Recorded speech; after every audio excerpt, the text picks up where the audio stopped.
Hello, son. Welcome to another day. It's Monday. I just spent the entire day with Nick today.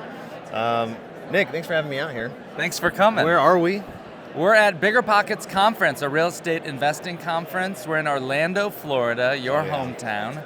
Love it. And we're sitting in my trade show booth right now. Dino's been helping me all day. We've had a day since 8 a.m. We've been ripping, and I don't think we've had much break at all, really.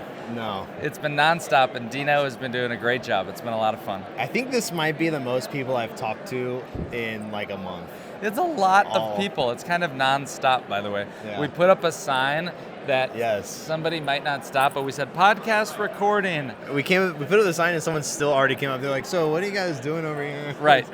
So if they stop, Okay. then you'll know why, because Yeah. we're saying hello to people. So the biggest thing I wanted to talk about today, and so Nick and I have gone back about a year now, actually. And so Nick recently had a video pop off on his Instagram, TikTok, and it did pretty well on YouTube too. But it was this one video specifically about, what was it again? It was the Water park. How to Yeah. visit a water park when it was dead empty. I happened to go to a water park when nobody was there, and it was completely empty, and that experience was wild, and I think it really resonated with folks that you could just go to a water park all by yourself and have it all to yourself, and that really captured people. It blew my mind when I saw it. I think you first posted about it on Twitter. Yeah. Like a picture. And then I was browsing through his Instagram later, and I think it's the one on Instagram is like 14 million views. 14 million Yeah. on there, and I think about 11 million on TikTok. Yeah. And so total views across all platforms about 27 million, which was wild. The first big hit. I've had some other million ones, but this one just blew up so quick and so big and so fast. Yeah. What was maybe like an outlet, or what do you think was the result of that? Do you feel like it really escalated the level of like the level of views, comments, engagement of your other content? It's so funny because normally my reels would get 1,000 or 2,000 views, and every one that I did after that was getting so many more views. All the followers, I went from like 27,000 followers up to 50,000 followers on Instagram, so I got tens of thousands of new followers.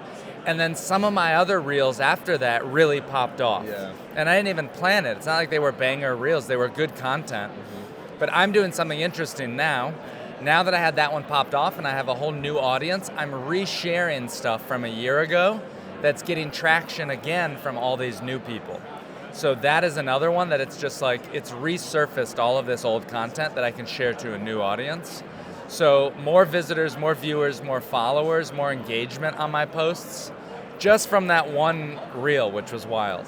Something that I love is I feel like when you post a lot and then you don't get as great results, sometimes it can be very easy to think like, what am I doing? Like, should I just stop? Like, maybe I'm washed. Maybe I don't know what I'm talking about.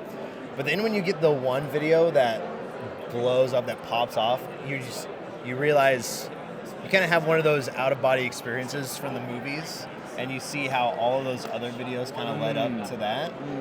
And you'd even thought of like not making the video, right? Yeah, that video, I didn't even want to film. I was leaving the water park, and I was like, oh, I guess I should go do a video.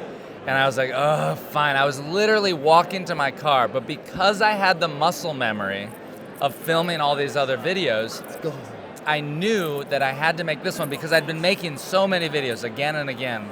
I just knew that I had to do this one, and I knew the pieces of it, right? I knew the beginning, middle, the end. And so I was able to piece that together, not even wanting to, and I was like, all right, I'm just gonna do it because I have the muscle memory. And I did it, and randomly, it just started to pop off. So I never could have made that video if I hadn't have made all the videos beforehand, because now I just knew how to make it. Yeah, that's really good. Yeah, and I feel like ever since then, it seems like it's almost as if you've rolled the ball up the hill now, and you'll post another video that maybe it feels like you don't have to do as much work to get over that hurdle now. This happened to me yesterday. I came to this hotel, and I do just silly hotel review videos on my YouTube channel that I do for fun. I got to this hotel, it was a long day of travel, I had to wake up, I was tired, I was like, oh, I don't want to do it. Because my YouTube videos, they're like 10-minute hotel videos. But I said, well, maybe I'll just film a short real quick. Yeah. And so I did a short, and I did like 1 or 2 takes, and I was like, maybe I will do the other one now, you know? Like, now I'm getting into it, I'm feeling it a little bit. So it really is a muscle that you have to build and develop and warm up as well. I think that's something I've learned. That's really good. Well, as some of you know, maybe you don't know, but and I talked with you earlier about this, I'm running for mayor. Here's my official announcement that I'm running for mayor of Winter Park. And I kind of said this, not as a joke, but in the comments, I was like, am I going to use the 2-hour cocktail party as my marketing tool? Nick, why don't you tell us a little bit about 2-hour cocktail party real quick? So you should use 2-hour cocktail party for hosting some events. I wrote this book that shows you how to host a meetup, and Dino's done it at your home for your friends. Was it a church group or was it just like friends in general? It was a mixture of both. So we have a group where we meet weekly to go through like the sermon and stuff. So they were invited for sure.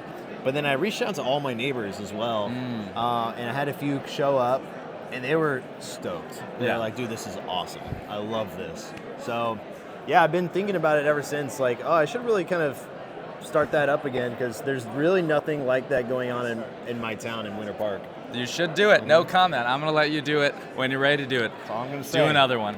But yes, for running for mayor, you should host some events and you should try to meet your constituents. And I told you some advice before. A friend of mine was running for mayor and I got involved for like one afternoon. And he said, look, you need to know how many people are in town, divide that number by 2, add 1. That is how many votes you need to win the mayor race. Now, it wasn't how many people live in town, it was actually how many people voted in the last election. And so that's what you need to know. Interesting.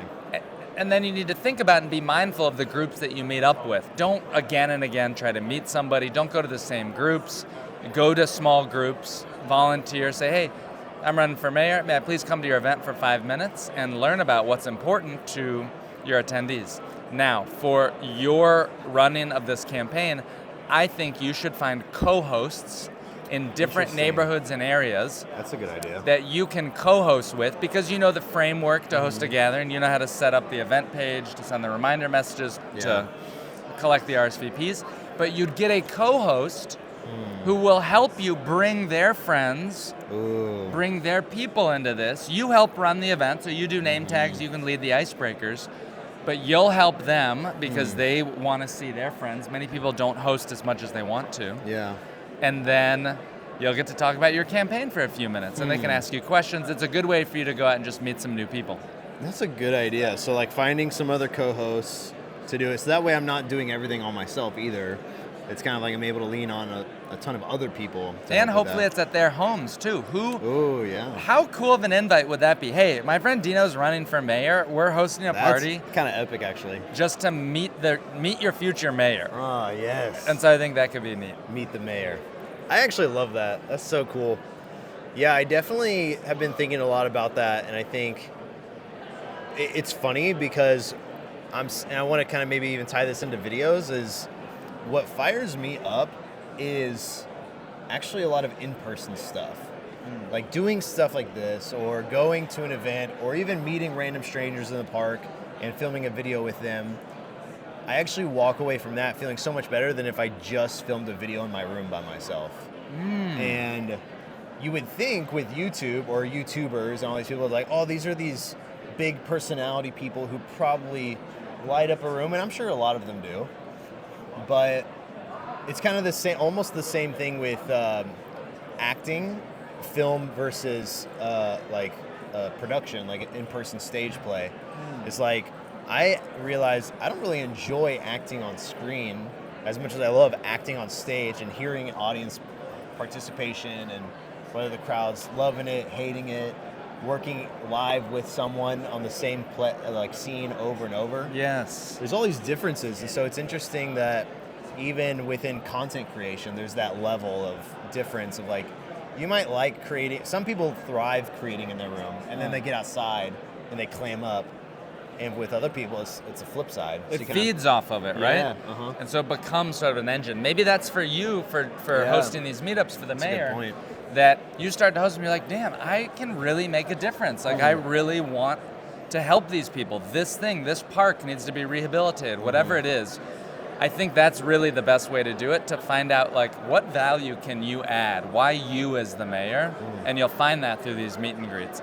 But you should be doing probably 2 events a week, and finding your friends first, okay, maybe just once a week, but find them, say, hey look, I'm trying to run for mayor, I know it's a crazy idea, I will help host an event. I know how to host an event, which you do. Name tags, icebreakers, basic, simple snacks and drinks. Right. Say, I'll host that event. All I want is 5 minutes to talk to people and do a little bit of Q&A on how they want to see Winter Park to be a better place to live. That's good. That's really good.